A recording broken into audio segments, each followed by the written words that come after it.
Hi, I'm here with junior starting shortstop Dylan Hoy. Dylan, what other schools did you get offers from? So my recruiting process started pretty early. It started in my freshman year of high school, and I first received some offers from Division III schools, Plattsburgh, Oneonta, Oswego, colder locations that weren't ideal. And then I started to get my Division I offers my sophomore year. My first one was actually Marist College, and following that I received UConn, Manhattan, and University of Rhode Island. And obviously I ended up with Marist, and I felt like it was the best decision and the most fitting for me.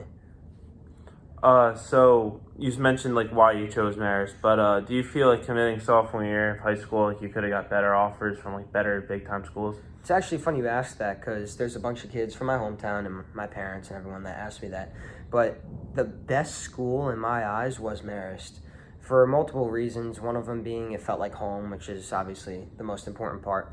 But on a baseball level, our coaches said it the other day at practice, we're one of the three teams to have a winning record in the past 3 years in the Northeast for baseball. So that's a very impressive part. And we've had tons of guys drafted, so we're very well known around the scouting department. And our education here, we're ranked the 9th university in the Northeast. I think they said that last year. So in my eyes, this is the best school that I received an offer to and the best school that I could have. So I'm very excited about that.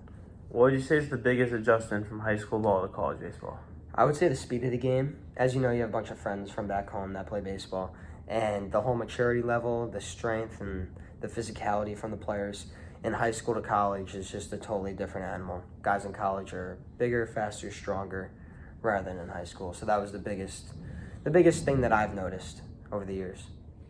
So you talk about the speed of the game, and freshman year you're coming off from high school to your first year of college baseball. You hit .095, and then your sophomore year you hit .410. Was there any specific things you worked on, or was it just now that you know what college baseball is like, and that's why your stats rose significantly? So obviously my freshman year was a struggle. Wasn't ideal. You had the first 12 games where I got off to a rough start, and then with COVID hitting, I couldn't kind of bounce back or rebound off that.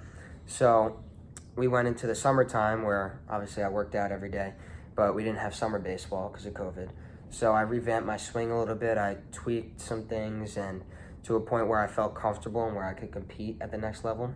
So I worked on that, and I was, fortunate enough to have a great season the following year. So I would say that the whole idea of experience played into that because I did have some sort of expectation of what was going to come at me. Mm-hmm. So Do you feel that the all-MAC schedule when you're playing teams in your conference, the games kind of matter more as opposed to no like out-of-conference games? Do you think that helped you?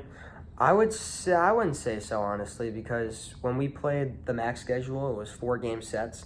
So guys got to know you pretty quick, your tendencies, your weaknesses, as I'm sure you know.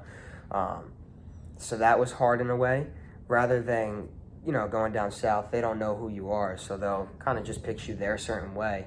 I'm not saying it's easier, but I'm just saying it's a whole different game. So I would say between those two things, I would say the MAC schedule was it was a little tricky. It was tough. So you obviously play high school baseball with Kenny Dodson. How does it? And now that he's at Canisius, a MAC rival, how does it feel going from high school teammates playing right next to him to now you could be versing him fielding ground balls? Yeah, so actually, funny you say that because we did play them, and we were playing against each other in the quarterfinals last year. And it's just amazing. I'm happy for him that he was able to get a Division I offer. He's a great kid, great player. But we were actually best friends in high school. Not a lot of people know that. We would hang out every day throughout high school, train together. We still work out together in the off season. So it's pretty weird when I see him, especially when I played him last spring, seeing him in a different uniform, not turning double plays with him. But I'm happy for him. All right, last question. So you had 2 top 10 plays by D1 baseball, your catch against Liberty and your catch against Canisius. What was going through your head through both plays? So it was just more of a reaction for me. As you know, when we're playing baseball and any sport really, it's just a quick movement and you got to be out. So when both of those balls were hit, I got in the right position. I was fortunate enough to make the plays. So. And real quick, which one was your favorite? That's a good question. I would have to go with the one at Liberty because of the atmosphere that we were in. A big stadium, large crowd was there that day. And it was game 3. We were tied in the 4th inning. I was able to save a run, and we were going for a Game 3 win. So that was my most favorite play. All right, thank you. Thank you.